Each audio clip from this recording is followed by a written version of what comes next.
2019 తర్వాత వైసీపీ అధికారంలోకి వచ్చిన వెంటనే ఎవరు చూడని కొన్ని వ్యవస్థలు అప్పటికప్పుడు తెర మీదకొచ్చినాయి. అవి జగన్మోహన్ రెడ్డి మానస పుత్రికలుగా ఇప్పటికీ అభివర్ణిస్తూ ఉంటారు. ఆ 2 వ్యవస్థలు, ఒకటి వాలంటీర్ వ్యవస్థ, రెండోది సచివాలయ వ్యవస్థ. ప్రభుత్వ పథకాలను నేరుగా అర్హులైన లబ్ధిదారులకు అందజేసే విషయంలో మధ్యలో ఎలాంటి ఇబ్బందులు రాకుండా ఈ వ్యవస్థలను అయితే ఏర్పాటు చేశారు. అయితే మొన్నటి వరకు ఒక క్లారిటీ కోసం చూశారు. వాలంటీర్లు కూడా వాళ్ళని వీళ్ళని వెళ్ళి అడిగారు, డెడ్ లైన్ విధించారు. జగన్ దగ్గర కూడా వెళ్ళారు అనేది, తాడేపల్లి కూడా వెళ్ళారు, మాకు మద్దతు ఇవ్వండి అనేది. కాకపోతే ఇప్పుడు వాలంటీర్ వ్యవస్థ మీద ఏంటి వీళ్ళ ఉద్దేశం అనేది అధికారికంగా తేల్చి చెప్పేశారు. తాజాగా నారా లోకేష్ ఒక రకంగా ముందు ఇచ్చిన హామీలతో కంపేర్ చేసుకుంటే, ఎన్నికలకు ముందు ఇచ్చిన హామీతో కంపేర్ చేసుకుంటే, నమ్మించి తడిగొడ్డతో నిలువున నడి రోడ్డును వదిలేశారా వాలంటీర్ని ఈ ప్రభుత్వం? ఈ చర్చ అయితే నడుస్తుంది. చర్చించే ముందు ఒకసారి నారా లోకేష్ గారు ఏమన్నారో ఒకసారి వినిపిస్తాను, తర్వాత మాట్లాడు. చెప్పేశారు, పుట్టిన పిల్లలకి పేరెంట పెట్టాలి. మీ నాయకుడు ఎందుకు చేయలేదండి అడుగుతున్నా. ఎందుకు మీ నాయకుడు ఎందుకు జియో ఎక్స్టెండ్ చేయాలి? వాళ్ళు ఉద్యోగాలు లేరు స్వామి. జియో మీ నాయకుడు జియో ఫస్ట్ 80% మంది చేత మీ నాయకుడు రిజైన్ చేయించాడు, అవునా కదా? చెప్పు స్వామి, మీ నాయకుడే రిజైన్ చేయించాడు, వాళ్ళు ఇప్పుడు లేరు. రెండోది జియో రెన్యూ చేయలేదు. ఎట్లా మాకే అర్థం పెద్ద ఇష్యూ ఏమైనా జియో ఓక్లో లేదు, నన్ను ఏం చేయమంటారు? అది మాకు చాలా ఇబ్బందులు పెట్టారు, మీరు లీగల్ సమస్య క్రియేట్ చేశారు మాకు. రైట్ సార్, ఇది మీరే వినే ఉంటారు, కాకపోతే జనాలకు ఒకసారి వినిపించాలి కదా. మళ్ళీ లోకేష్ ఏం అనలేదు అంటారని వినిపించాను. ముందు హామీల గురించి తర్వాత మాట్లాడుకుంటే, కంప్లీట్గా ప్రతిదానికి ఈ మధ్యన జగన్ చేయడం వల్లే అన్ని ఆపేసాం, జగన్ చేయడం వల్లే డబ్బులు లేవు, జగన్ చేయడం వల్లే జీతాలు ఇవ్వలేకపోతున్నాం. వాలంటీర్ వ్యవస్థ విషయంలో కూడా జీవో ఎక్స్టెన్షన్ చేయలేదనో, రెన్యువల్ చేయలేదనో, వాలంటీర్ వ్యవస్థ మేము నడపలేము అని తేల్చి చెప్పాడు. ఎలా చూడాలి? వితండవాదం తప్పించి ఏం లేదు. జగన్ ఋషికొండకు జీవో ఇచ్చాడుగా, మరి ఎందుకు అమలు చేయలే? ఋషికొండ జీవోతోనే కదా పెట్టింది, మరి అది ఎందుకు ఆపేసా నువ్వు? మరి జగన్ అమరావతికి సంబంధించి ఏం చేయలేదుగా, మరి నువ్వు ఎందుకు కడతానా? ఆపేశాడు కదా అమరావతి, 3 రాజధానులు అన్నాడు కదా. నువ్వు మరి జగన్ చెప్పిన బాటలో 3 రాజధానులు కట్టాలి, మరి అమరావతి ఎందుకు కడతాను? అమరావతి విషయంలో అప్పుడైతే ముందు నోటిఫై చేయలేదు అన్నారు, ఇప్పటికి కూడా అమరావతి నోటిఫై చేయలేదు. ఇంకా 29 గ్రామాలు చేయాలా, ఏం చేయాలన్న దాంట్లో ఉన్నారు. రెండవది, అవుట్ సోర్సింగ్కి సంబంధించి ప్రతి ఏడాది కూడా టీచర్లకైనా లెక్చరర్లకైనా ప్రతి ఏడాది 11 నెలలకు ఒకసారి ఎక్స్టెన్షన్ చేస్తారు. ఎందుకు అంటే కంటిన్యూగా 12 నెలలు అట్లా వాడుకుని ఒక 5 ఏళ్ళు చేస్తే వాడు కోర్టులకు వెళ్తే కనుక వాళ్ళని పర్మనెంట్ చేయమని ఆదేశాలు వచ్చినాయి గతంలో. దాన్ని దృష్టిలో పెట్టుకుని ఆ పని చేస్తూ ఉంటారు, ఇది రూలు. టీచర్లకు కూడా అంతే. ఈవెన్ జగన్ టైంలో అవుట్ సోర్సింగ్ టీచర్లు ఉంటారు కదా, కాంట్రాక్ట్ టీచర్లు, వాళ్ళది కూడా అప్పుడు కంటిన్యూ కాలా. ఎందుకంటే అది గవర్నమెంట్ ఎలక్షన్స్ ముందు చేయకూడదు రూల్ ప్రకారం. ఇప్పుడు ఈ నెలలో అయిపోతుంది అన్నప్పుడు ఆ నెలలో చేస్తారు సహజంగా. ఆ నెలలో అయిపోతున్నటువంటి సందర్భంలో ఎలక్షన్ కోడ్ వచ్చేస్తుంది కదా, ఎవరు వచ్చినా మళ్ళీ నెక్స్ట్ వచ్చే ప్రభుత్వం కంటిన్యూటీ ఇవ్వడం అనేది సహజం. అది రెండవది, ఓకే అదే నిజం అనుకుందాం, మరి నిన్నెవడు హామీ ఇవ్వమన్నారు? ఎన్నికల హామీ ఎందుకు ఇచ్చావు నువ్వు? 5,000 కాదు 10,000 ఇస్తామని ఎవడు చెప్పన్నాడు నిన్ను? ఎందుకు చెప్పావు? చెప్పి పచ్చి మోసం చేసి ఎందుకు దొంగ కారణాలు చెప్పుకోవడం? లేదు మాకు ఇష్టం లేదయ్యా, మేము చెయ్యం, మాకు వాలంటీర్లు అంటే ఇష్టం లేదు చెప్పిది. ఇది వాలంటీర్ని దగా కాదు చేసింది, సమాజాన్ని దగా, ప్రజల్ని దగా. వాలంటీర్ వ్యవస్థ మీద ఆధారపడ్డది ప్రజల మీద వాలంటీర్లు ఆధారపడలా. ఈ 5,000 రూపాయలు ఏ బడ్డీ కొట్టు పెట్టుకున్నా సంపాదించుకోవచ్చు వాళ్ళు, కానీ ప్రజల మీద వాలంటీర్ ఆధారపడలా, వాలంటీర్ మీద ప్రజలు ఆధారపడ్డారు. ఇవాళ చూడండి, రైతు భరోసాలకు సంబంధించినటువంటి దాంట్లో క్రిందట ఏడాది రైతు బీమా 43.5 లక్షల మంది రిజిస్టర్ అయితే వరికి సంబంధించి, ఏడాది 9 లక్షలు అయింది. ఎందుకని? ఈ చేత కాదు ప్రజలకి. అది సర్టిఫికేట్ తేవాలి, ఇది సర్టిఫికేట్ తేవాలి, వాడి దగ్గరికి వెళ్ళి నమోదు చేయించాలి, వీడి దగ్గరికి వెళ్ళి నమోదు చేయించాలి. ఇదంతా వాలంటీర్ తిప్పలు పడేవాడు. ఎక్కడెందుకు పెన్షన్ గురించి ఇదివరకు ఎన్ని తిప్పలు ఉండేది? వీడి దగ్గరికి వెళ్ళాలి, ఆడి దగ్గరికి వెళ్ళాలి, తీసుకురావాలి ఇవన్నీ కాగితాలు. ఇప్పుడు వాలంటీర్ అప్పుడు ఎవరి దగ్గరికి అన్న వెళ్ళారా? లేదే. వాలంటీర్ ఇంటి దగ్గరకు వచ్చి అన్నీ చేశాడు, అతని విలువ తెలియలేదు మనకి, పర్యవసానం ఇట్లా జరిగింది. ఇప్పుడు ప్రాబ్లం ఏంటంటే వాలంటీర్ వ్యవస్థ ఇంకా కంటిన్యూ చేస్తామన్నారు కాబట్టి వాళ్ళు ప్రజలు ఓటేశారు, కానీ ఆ వాలంటీర్ వ్యవస్థ శాంతం తీసి అవతల పడేశారు. వాలంటీర్ లేకపోవడం అనేటటువంటిది ఒకటి.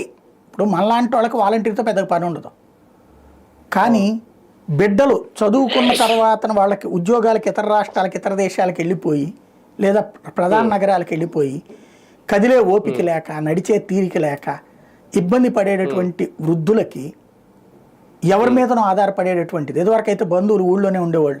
సరే అక్కయ్య గారు అబ్బాయో తమ్ముడి గారు అబ్బాయో కొంచెం చేసి పెట్టరా అంటే చేసి పెడతారు. ఇవాళ రోజున అలాంటి వాతావరణాలు ఉన్నాయా కుటుంబ వ్యవస్థలో? అది లేని రోజుల్లో వీళ్ళు దేవుళ్ళలాగా పనిచేసి పెట్టారు. ఇప్పుడు ఆ వ్యవస్థను తీసేయడం అంటే నోటి దగ్గర మొదలాగేయడం, లాగేసి పైగా దబాయించి మాట్లాడితే రైట్. ప్రజలనేది ఇవాళ రోజున ఏదైపోదు, 5 ఏళ్ల దాకా మూసుకు కూర్చోవడమే. ఈ 5 ఏళ్లలో ప్రజలు అలవాటు పడిపోయారు అనుకోండి ఈ పద్ధతికే, ఇదే బాగుందిలే అని. వీళ్ళు అన్నట్టు కరెక్టే, వీళ్ళు చేసేది కరెక్టే. లేదు ప్రజలు ఇబ్బంది పడ్డారనుకోండి, అప్పుడు పూర్తిగా తీవ్ర ప్రతిఘటన వస్తుంది. అవును. ఒక రకంగా ఎన్నికలకు ముందు అంటే నారా లోకేష్ గారు చెప్పిన మాటను పరిగణలో తీసుకుంటే 80% మందిని రాజీనామా చేయించి ఆ విధానం కూడా తప్పు జరిగిందా, అందుకే ఇప్పుడు లీగల్ గా ఇష్యూస్ వస్తున్నాయి, మాకు దీన్ని ఎక్స్టెన్షన్ చేయలేమని చెప్పడం. ఖచ్చితంగా ఆ రోజున మనం కూడా డిబేట్ చేసాం. ఏది ఇట్లా రాజీనామాలు చేయించడం ఏంటి, ఇది ఎక్కడ దుర్మార్గం అని చెప్పేసి. అయితే నాకు తెలిసి 80% అయితే కాదు, 20%, 30% ఉంటుంది. చేయనని చాలా మంది భీష్మించి కూర్చున్నారు కదా. అవును, చాలా మంది చేయలేదు. ప్లస్ ఈవెన్ అక్కడ పని చేసి పెట్టమన్నా చేయమన్నారు. తెలుగుదేశం పార్టీకి పనిచేసిన వాళ్ళు ఉన్నారు, జనసేనకు పనిచేసి పెట్టిన వాళ్ళు ఉన్నారు, అనేక మంది వాలంటీర్లు కూడా అక్కడ. కాబట్టి అక్కడ చెప్తున్నది రాంగ్, 80% అనేది రాంగ్. ఓకే, రాజీనామా చేసిన వాడు వదిలేవయ్యా, ఎవరొద్దన్నారు?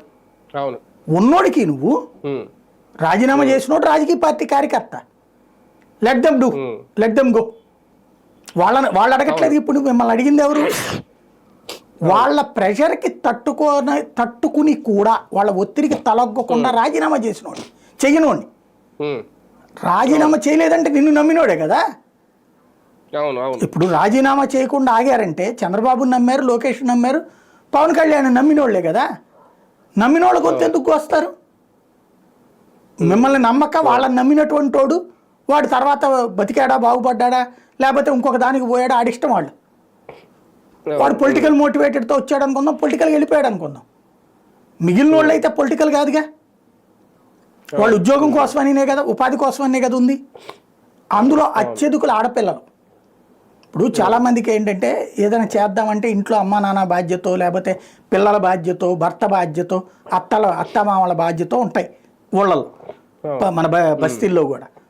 వాళ్ళు అలాగని చెప్పి శాంతంగా ఎంతో కొంత ఏదో కాసేపు కాలక్షేపం పని చేసినటువంటిది, ప్లస్ ఇది చేద్దాం అనుకునే వాళ్ళకి ఇది మంచి అవకాశం అయింది. 5,000 రూపాయలు ప్లస్ 10 మందితో మంచి అనిపించుకోవడమే కానీ చెడు అనిపించుకోవడం ఉండదు కదా దీంట్లో అయితే. ప్లస్ ఎంతసేపు పని ఉంటుంది? 10 రోజులు పని ఉంటుంది అంతే. మిగతా టైం ఎవరి పనాలు చేసుకోవచ్చు కదా ఇంటి పని. కాబట్టి అట్లా వచ్చిన వాళ్ళు మొట్టమొదట మగాళ్ళు ఎక్కువ మంది వచ్చినా తర్వాత నిదానంగా 100కి 70-80 మంది ఆడపిల్లలే ఉన్నారు. వాటిట్లో వాళ్ళకి అన్యాయం చేసినట్టే కదా. అంత మాత్రాన వాళ్ళ జీవితాలే నాశనం అయిపో.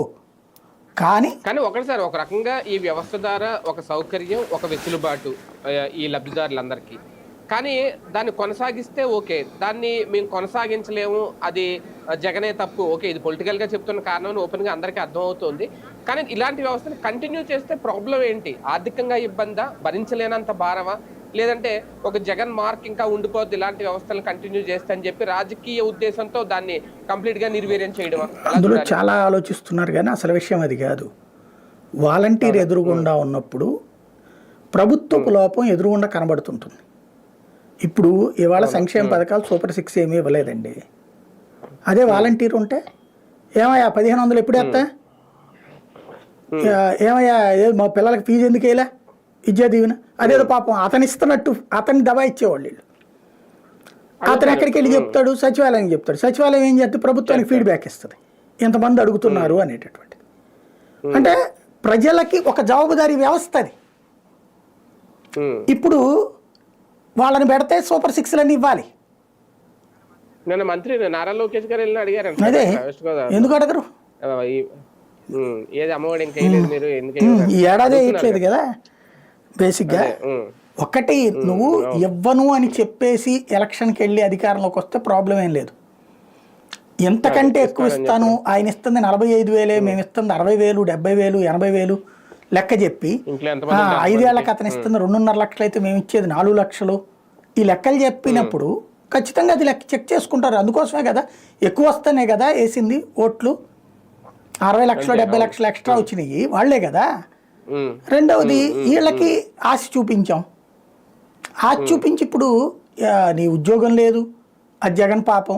సంక్షేమ పథకాలు ఎందుకు ఇవ్వలేకపోతున్నాడు, జగన్ పాపం. 14.5 లక్షల అప్పులు ఉన్నప్పుడు ఇస్తున్నామని చెప్పారు. 14.5 లక్షల అప్పులు ఉన్నప్పుడు ఇస్తామని చెప్పిన వాళ్ళు ఇప్పుడు ఇవ్వలేనంటే 7.5 లక్షల అప్పులు ఉన్నప్పుడు, పైగా ఎవరితో పాపం అంటే ఎంతకాలం ప్రజలు నమ్ముతారు బేసిక్గా. ఒక రకంగా వాలంటీర్లకు కూడా ఇది అంటే దీన్ని ఇలా అనకూడదేమో, బుద్ధి వచ్చిందని స్వయం కృతాపరాధంగా ఏమన్నా భావించవచ్చా? ఎన్నికల ముందు వాళ్ళు కూడా కొన్ని డ్రామాలు ఆడారు అని, అందుకే ఇప్పుడు జగన్ లాంటి వాళ్ళు వైసీపీ వాళ్ళు కూడా ఇప్పుడు వాళ్ళని దగ్గరికి రానివ్వట్లేదు, వాళ్ళ ఏర్పాటు చేసుకున్న వాళ్ళ మానసిక వ్యవస్థ అయినా దగ్గరికి రానివ్వట్లేదు అనేది. తిలా పాపం తలా పిడికిడండి. వాలంటీర్ లాగానే ఉండనివ్వాల్సింది, నిదానంగా దాంట్లో రాజకీయ పార్టీ కార్యకర్తల్ని చేర్చడం వైఎస్ఆర్ కాంగ్రెస్ పార్టీ తప్పు. చివరిలో రాజకీయాలకి వాడటం, వాళ్ళని ఓట్ల కోసం ఇళ్ళ దగ్గరికి వెళ్ళమని చెప్పడం, ఈ జగన్ కనుక రేపు రాబోతే ఈ పథకాలు ఆగిపోతాయి అని చెప్పించడం తప్పు. వాళ్ళని ఆ రోజు వరకు బాగానే ఉంది వాలంటీర్ వ్యవస్థ కూడా. వీళ్ళు ఎంత విమర్శించినా ప్రజలు పట్టించుకోలేదు, ఎందుకంటే వాళ్ళు ఎప్పుడు జగన్ కోటేమని ఏం చెప్పలేదు ఈ అనేది. ఎప్పుడైతే చివరిలో వాళ్ళు రాజకీయంగా మారారో ఆటోమేటిక్గా ఇంకోటి పదే పదే జగన్ ఓన్ చేసుకోవడం ప్రారంభించాడు, ఆటోమేటిక్గా వాళ్ళ మీద వెక్సేషన్ వచ్చింది. ఆ వెక్సేషన్ని విపక్షం క్యాష్ చేసుకుంది, ఇప్పుడు అధికార పక్షమైంది. ఇందులో వాలంటీర్ని తప్పు ఎందుకు పట్టాలా?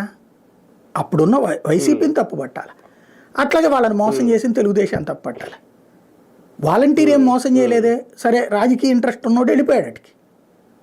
కాదు అనుకున్నటువంటి వాడు నేను ఉద్యోగం కోసం వచ్చాను ఉద్యోగంగానే చేస్తాం అనుకున్నాడు ఉండిపోయాడు. ఉన్నవాడు మోసపోయాడు, వెళ్ళిపోయినోడు మోసపోయాడు. అంటే ఒక రకంగా ఇద్దరు మోసం చేశారు, అంతే కదా, వైసీపీ టీడీపీ ఇద్దరు మోసం చేశారు, నో డౌట్ అందులో. ఎందుకంటే రాజీనామాలు చేసిన వాళ్ళు అప్పుడు ఎన్నికల విధుల్లో పాల్గొనివ్వట్లేదు అని చెప్పి వాళ్ళు రాజీనామా చేసి పాల్గొనడానికి రాజీనామా చేశారు వైసీపీ కోసం. ఉన్నవాళ్ళు వీళ్ళు 10,000 ఇస్తారేమో, అవి వదులుకోవడం ఎందుకు, రేపు పొద్దున్న అధికారంలోకి వస్తే అని చెప్పి నమ్మి వీళ్ళు ఉండిపోయారు. ఇటు వీళ్ళు 10,000 ఇవ్వలేదు, అక్కడ ఆ పార్టీ అధికారులు రాలేదు, మధ్యలో 2.5 లక్షల మంది ఇప్పుడు రోడ్డును పడ్డారు. అంతే, నో డౌట్. అక్కడ ఏంటంటే రాజకీయ ఒక చక్కటి వ్యవస్థను నాశనం చేయకూడదు. ఇప్పుడు ఆరోగ్యశ్రీ పెట్టారు, ఆరోగ్యశ్రీను ఫీజు రియంబర్స్మెంట్కి సంబంధించి ఆ స్కూల్ వాళ్ళు హాస్పిటల్ వాళ్ళు ప్రతి ఒక్క మీ తల్లిదండ్రులను పిలిపించి, లేకపోతే ఇట్లా ట్రీట్మెంట్ పోయిన వాళ్ళందరినీ డాక్టర్ గారు పిలిపించి ట్రీట్మెంట్ తీసుకున్న వాళ్ళందరినీ జగన్ కోటేయండి జగన్ వల్లనే అని చెప్పించుంటే ఏమనేవాళ్ళు? అట్లా వాళ్ళ చేత చేయించలేదు కదా, అట్లాగే ఫీజు రియంబర్స్మెంట్ మీద చేయించలేదు కదా, మరి వీళ్ళని ఎందుకు అట్లాగే చేయించారు? ఒకటి మంచి చక్కటి వ్యవస్థని నాశనం చేశారు. నాశనం వాళ్లే పుట్టించి వాళ్లే దాన్ని స్వార్థానికి వాడుకుంటే దీన్ని వీళ్ళు శాంతంతో తొలముట్టిచ్చేశారు. అవును. కనుక ఈ వ్యవస్థలు అంటే ఇప్పటికే ఇంటికి డాక్టర్ అనే పథకం కూడా ఎక్కడ అమలు అవ్వట్లేదు, అది కనుమరుగైపోతుంది అనేది, విలేజ్ క్లినిక్లు, రైతు భరోసా కేంద్రాలను కూడా సక్రమంగా నిర్వహించట్లేదు అని. సచివాలయ వ్యవస్థ ఉంది కానీ ప్రస్తుతం అక్కడ కూడా చాలా వాళ్ళకి కొన్ని కట్ చేసేసారు, కొన్ని సర్టిఫికెట్స్ కానీ ఇవన్నీ కూడా. అలాగే ఇప్పుడు వాలంటీర్ వ్యవస్థ అంటే కంప్లీట్గా జగన్ మార్కుతో ఏర్పాటైనవన్నీ కూడా త్వరలో కనుమరుగు కాబోతున్నాయా, నిర్వీర్యం అవబోతున్నాయా, దానికి ఇది ఒక సంకేతం. మనం ఇది జగను బాబు కోణంలో చూస్తున్నాం, నేను వేరే కోణం చూస్తా. ఒక రాజకీయ పార్టీకి ఒక సిద్ధాంతం ఉంటుంది. ఇప్పుడు భారతీయ జనతా పార్టీ హిందుత్వ సిద్ధాంతం, కమ్యూనిస్టులు వామపక్ష సిద్ధాంతం అంటే హిందుత్వానికి వ్యతిరేక సిద్ధాంతం. ఇట్లాగ సైద్ధాంతిక అంశాల్లో విభేదాలు ఉంటాయి. ఇక్కడ రాష్ట్రంలో ఉన్న 2 పార్టీలలో సైద్ధాంతిక విధానాలలో కంప్లీట్ తేడా ఉంది. ఏంటి అంటే తెలుగుదేశం సిద్ధాంతం ఏంటంటే ఎవడి పని వాడు చేసుకోవాలి, ఎవడి కష్టం వాడు పడాలా, ఆ కష్టపడి వాడికాడు సంపాదించుకోవాలి. ప్రభుత్వ పాత్ర అనేటువంటిది ఫెసిలిటేటర్ మాత్రమే. అంటే నువ్వు బాగా చదువుకోవాలి, నీ దగ్గర డబ్బులు ఎక్కువ ఉన్నాయి, ఎక్కువ ఉన్నోడికి ప్రైవేట్ స్కూలు, ఇంకా ఎక్కువ ఉన్నోడికి కార్పొరేట్ స్కూలు, ఇంకా ఎక్కువ ఉన్నటువంటి వాడికి ఐఐటి స్కూళ్ళు, అట్లాంటివి. పెద్దగా లేనోడికి గవర్నమెంట్ స్కూలు, అట్లాగే హాస్పిటల్, డబ్బులు లేనోడికి హాస్పిటల్ ప్రభుత్వ ఆసుపత్రి, లేదంటే డబ్బులు కొద్దిగా ఎక్కువ ఉన్నోడికి ఇళ్ళ దగ్గరలో ఉన్న హాస్పిటల్, ఇంకా ఎక్కువ ఉంటే కార్పొరేట్ హాస్పిటల్, ఇంకా ఎక్కువ ఉంటే మల్టీ స్పెషాలిటీ హాస్పిటల్. అలాగా ఆయా వ్యవస్థలకి ఫెసిలిటేట్ చేసేటటువంటి పాత్ర తెలుగుదేశం ప్రభుత్వం పోషిస్తుంటుంది. తెలుగుదేశం సిద్ధాంతం ఇది. అదే వైఎస్ఆర్ కాంగ్రెస్ పార్టీ సిద్ధాంతం ఏంటంటే ప్రభుత్వమే ఫెసిలిటేటర్గా ఉండాలి, ప్రభుత్వమే బాధ్యత తీసుకోవాలి. ఒకటి చదువుకోవట్లేదా, వాలంటీర్ ఇంటికి వెళ్ళి ఎందుకు తీసుకెళ్ళాలి స్కూల్కి? వాడికి సంబంధించిన ఫీజు రియంబర్స్మెంట్ ఇచ్చిన తర్వాత తల్లిదండ్రులు వెళ్ళి స్కూల్లో మాట్లాడటానికి విద్యాదీవెన డబ్బులు ఇచ్చాక తల్లి వెళ్ళి కాలేజీలో మాట్లాడాలని ఎందుకు పెట్టారు? అది అంటే బాధ్యత ప్రభుత్వం తీసుకుంటోంది. అట్లాగే సంక్షేమ పథకాలు ఎట్లా మీ సేవ దగ్గరికి వెళ్ళుకో అప్లికేషన్ పెట్టుకునేది తెలుగుదేశం టైం. లేదు వాళ్ళు రాలేరు ఇంటి దగ్గరికి వెళ్ళి ఇద్దామనేది వీళ్ళది. నోటి దగ్గర ముద్ద పెట్టాలనుకునేవాడు ఒకడు, కష్టపడి వాడే సంపాదించుకున్న రూపాయి తినాలా అనేది వీళ్ళది. తెలుగుదేశం ఫార్ములా కష్టపడి ఆడే సంపాదించుకుంటే అప్పుడు దాని విలువ తెలుస్తుంది. ఇక్కడ కష్టం అనేది విలువ కష్టం అనేటటువంటిది ఆల్రెడీ పడుతున్నాడు కాబట్టి మనం ఫెసిలిటేటర్గా ఉండాలనేది వీళ్ళ విధానం. దీంట్లో ఏమవుతుంది, ఆ విధానంలో అలవాటు పడ్డోడికి ఇది కడుపు రగులుతుంటుంది, ఈ విధానంలో ఉన్నటువంటి వాడికి ఆలం చూస్తే రగులుతుంటుంది. అంటే రెండుగా సమాజానికి సంబంధించిన రెండు భిన్న సిద్ధాంతాలు ఇద్దరు పాటించుకొచ్చారు. అది మధ్యలో నలిగిపోతా ఉంటారు, ఆ వ్యవస్థల పేరుతో వచ్చి వాటిని నమ్ముకుని వాటి మీద బతుకుతున్న వాళ్ళు నలిగిపోతా ఉంటారు. రైట్, చూద్దాం. మొత్తానికి ఇప్పుడు వాలంటీర్ వ్యవస్థ ఇక ఉండదు, ఆ క్లారిటీ అయితే వచ్చేసింది. వాలంటీర్లు ఇంకా ఆశలు కూడా పెట్టుకోవాల్సిన అవసరం లేదు. తమకు 10,000 ఇస్తారనో కంటిన్యూ చేస్తారనో ఓకే, భవిష్యత్తులో ఏమన్నా పేర్లు మార్చి మళ్ళీ గతంలో జన్మభూమి కమిటీ ఎలా పెట్టారో అలా ఏమన్నా తీసుకొస్తారా, లేదంటే వాలంటీర్లకు అండగా ఏమన్నా మళ్ళీ ఉద్యమాలు ఏమన్నా చేస్తారా, జగన్ కూడా పట్టించుకోవట్లేదు అనేది ఏం జరుగుతుందనే చూద్దాం.